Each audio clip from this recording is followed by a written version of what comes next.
Hello guys, जय श्री कृष्णा, राधे राधे, खमा गणी, welcome back to my new blog. और हम लोग अभी आए हैं नोरे में। और कई जगह नोरा बोलते हैं, कई जगह बाड़ा बोलते हैं। यहाँ लग रहे थे नींबू और अनार और भी काफ़ी पेड़ पौधे लगे हुए थे, तो हम देखने के लिए आए थे। और नींबू भी लग रहे हैं, वो पक भी रहे हैं नींबू, इसलिए नींबू तोड़ के ले जाएंगे और अनार भी तोड़ के लेके जाएंगे।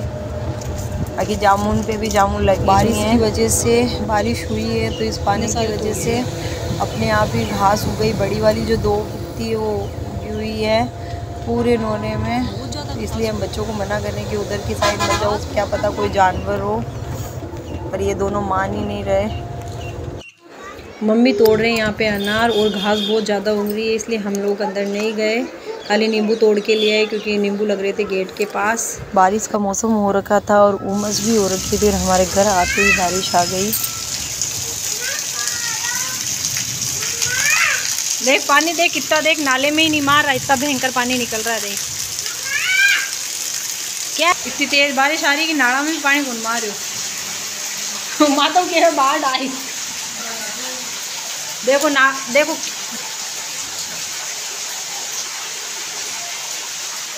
बहुत तेज हो। क्या हो गया?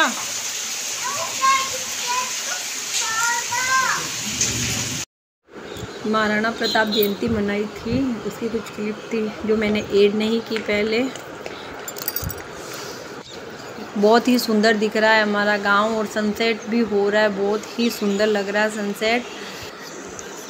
ये है हमारे गांव का ठाकुर जी का मंदिर। ये देखो सनसेट कितना प्यारा लग रहा है। और हमारा घर ऊपर है, तो ये 3री मंजिल से मैं बना रही हूँ वीडियो, तो बहुत ही सुंदर दिखाई दे रहा है गांव, क्योंकि यहाँ से पूरा गांव दिखाई देता है, क्योंकि ऊपर की साइड बना हुआ है मकान, इस वजह से। ये इधर सारे रावले आ गए बीच में, और ये पूरा गांव है। ये है शिव मंदिर, प्राचीन शिव मंदिर। और हमारे गांव में चारों तरफ हरियाली हरियाली नज़र आ रही है, चारों तरफ हरियाली हरियाली दिखती है। बहुत पेड़ पौधे, हर घर में पेड़ पौधे लगाए हुए हैं हमारे गांव में। पहले तो बहुत पक्षी उड़ते थे, शाम के टाइम दाना डालते थे इसलिए मंदिर से, और अब तो कम ही दिखाई देने को मिलते हैं। और सुना, आपको भी पक्षियों की आवाज़ सुनाई दे रही होगी। सुबह सुबह और शाम को मोर सभी छतों पे, अधिकतर छतों पे मोर नाचते हुए दिखाई देते हैं। ये गांव में ही देते हैं, सिटी में तो एक भी मोर नहीं दिखाई देता। और बहुत ही सुंदर दृश्य है ये। वो वॉच भी पहन ली। कहाँ जा रहा है? शादी में। किसकी शादी में है? शादी तोड़ी है। जा, अच्छा लगता है तुझे जाजर?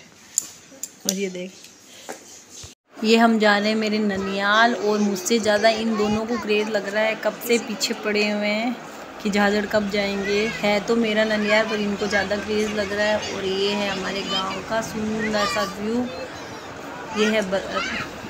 ये बरगद के पेड़ लगे हुए हैं बहुत सारे, ये दादू सा ने लगाए थे। और चारों तरफ हमारे गाँव में एंटर होते ही हरियाली हरियाली नज़र आती है। मेरे ननियाल में है फंक्शन, और क्या फंक्शन वो नेक्स्ट ब्लॉग में आपको पता चलेगा, इसलिए हम लोग जा रहे हैं। और ये देखो नेचुरल आवाज़ आ रही है।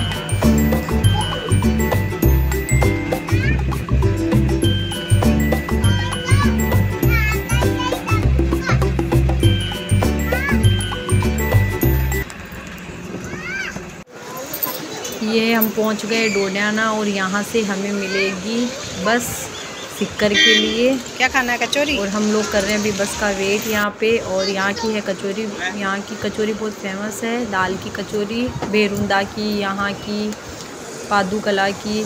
तो अब बच्चों को खिला रही हूँ मैं कचौरी। इन दोनों को भी बहुत पसंद है कचौरी, समोसे, मिर्ची बड़े, तो ये दोनों खा रहे हैं। हम कर रहे हैं अभी बस का वेट।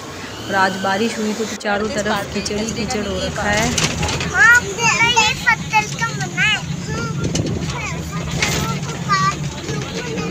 पत्थर का पहाड़ है ये। हम पहुंच गए परबतसर, और परबतसर में यहाँ के मिर्ची बड़े बहुत फेमस है। कड़ी कचौरी, कड़ी मिर्ची बड़े ये फेमस है। यहाँ पे यहाँ ये बस रुकती है, उसके सामने एक शॉप है, वहीं पे ही मिलते हैं। और माधव खा रहा आइसक्रीम, और मैं और ऋषि खा रहे मिर्ची बड़े। कभी भी परबतसर आओ तो यहाँ ट्राई ज़रूर करना। खा के देखना यहाँ के मिर्ची बड़े, कड़ी और मिर्ची बड़े को ज़रूर खा के देखना। पहुँच गए हम कुचामन और यहाँ आते ही धूप निकल गई।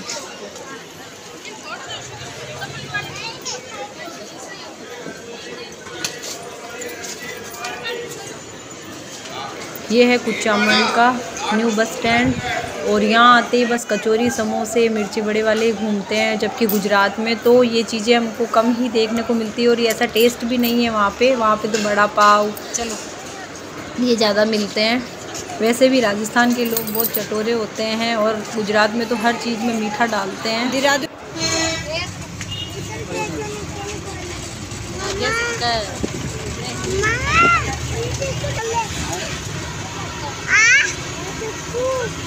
ये हम पहुंच गए सिक्कर और हम उतरेंगे गोल्याड़ा, क्योंकि ये बस जाती है नीम का थाना और गोल्याड़ा से पास में पड़ता है। गोल्याड़ा आता है लोहागढ़ के पास और ये बस रुकी हुई थी 15-20 मिनट के लिए, तो मैं बच्चों के लिए कुछ लेने के लिए गई थी और यहाँ से ये पहाड़ी एरिया शुरू हो गया है, क्योंकि अब चिराना, वैसे कुचामन से ही पहाड़ी एरिया शुरू हो जाता है और इधर क्या लोहागढ़, चिराना और ये सब ये पूरा पहाड़ी एरिया से ही घिरा हुआ है गोल्याड़ा, क्योंकि लोहागढ़ एक तीर्थ स्थान है। ये पांडव जब लाक्षागृह से निकले थे तब उन्होंने यहाँ आके लोहा गलाया था भीम ने, और इसलिए वहाँ पे एक भीम कुंड भी बना हुआ है, जो मेन कुंड है उसके पास ही। ये सामने है जो गेट लगा हुआ है, इधर लोहागढ़ जाने का रास्ता है और हम यहाँ उतरे हैं गोल्याड़ा और यहाँ से हमें मिलेगी झाझड़ के लिए बस। और अगर लोहागढ़ की स्टोरी अगर आपको जानना हो तो मुझे कमेंट करना, मैं आपको ज़रूर बताऊंगी कि कैसे लोहागढ़ तीर्थ स्थान बना। और ये है यहाँ का फेमस चिराने का अचार, लोहागढ़ का अचार के। हम पहुँच गए झाझड़। ये है झाझड़ का फेमस सती माता मंदिर, मोहनी सती माता मंदिर, बहुत बड़ा मंदिर है ये भी। और भादवे के महीने में सती माता मंदिर में मेला भरता है। यहाँ ज़्यादा बनिए आते हैं और इस मंदिर का काम हमेशा चालू ही रहता है, जब देखो तभी कभी कहाँ कुछ ना कुछ काम होता ही रहता है। और इसका जो गेट है वो चांदी का है। और हम पहुँच गए घर और ये है मेरे नानू साहब भूमिया जी महाराज, तो अब धोख लगा रहे हैं यहाँ पे। आते ही पहले इनके ही धोख लगाते हैं। बस सावन के पहले सोमवार की आप सभी को बहुत बहुत शुभकामनाएं। और हम लोग कर रहे हैं अभी पूजा शिव जी की, क्योंकि मंदिर में तो भीड़ बहुत हो रही है। अभी सुबह सुबह दिन में जाएंगे मंदिर में तो। और अभी हम तीनों माँ बेटे कर रहे हैं शिव जी की पूजा। मैं शिवलिंग लाई थी 2 साल पहले। मैं सीहोर और उज्जैन गई थी, नागपंचमी का मौका था, नागपंचमी के दिन लेके आई थी मैं शिवलिंग। क्योंकि ज़रूरी नहीं है कि बार बार अपन मंदिर भी जा पाएँ, कभी लेट भी हो जाते हैं तो मंदिर नहीं जा पाते तो घर पे ही पूजा कर लेते हैं, क्योंकि मंदिर के पट बंद हो जाता है 12 बजे, इस वजह से। और अभी हम कर रहे हैं पूजा। उज्जैन में है नागचंद्रेश्वर मंदिर, जो खाली नागपंचमी के दिन 24 घंटे के लिए, एक दिन के लिए ही खुलता है। और वहाँ जाने के बाद ही हमें पता चला था, तो हम लोग दर्शन करके आए थे। बहुत भीड़ थी वहाँ, 10 लाख लोग थे, क्योंकि उस टाइम 2 सावन थे और उसी दिन सावन का सोमवार भी था, तो बहुत ज़्यादा भीड़ थी। तो हम लोग पहले उस दिन हमने बाबा की सवारी के दर्शन भी किए। और महाकाल बाबा की सवारी निकलती है हर सोमवार को सावन में, क्योंकि वहाँ के राजा महाकाल बाबा है, तो वो सोमवार के दिन ही भ्रमण करने के लिए निकलते हैं पूरे उज्जैन में। तो हम लोग उस टाइम नागचंद्रेश्वर के दर्शन भी करके आए थे। वो मंदिर खाली नागपंचमी के दिन ही खुलता है। अगर किसी को भी दर्शन करने हो तो नागपंचमी के दिन ही उज्जैन जाना, पर बहुत भीड़ होती है उस टाइम, क्योंकि एक दिन के लिए मंदिर खुलता है, इस वजह से भीड़ भी बहुत ज़्यादा होती है। और वो साल भर के लिए मंदिर बंद रहता है। और हमें भी वहाँ जाने के बाद पता चला, तो हम भी दर्शन करके आए। ऐसा मौका हमें बार बार नहीं मिलता, इस वजह से। और अगर किसी को भी जाना हो तो नागपंचमी पे ज़रूर जाना। आने वाली है नागपंचमी भी। अब कई लोग बोलेंगे कि मैं आरती उल्टी कर रही हूँ। मैं आरती उल्टी नहीं कर रही हूँ, क्योंकि कैमरे की वजह से उल्टा ही दिखाई देगा आपको।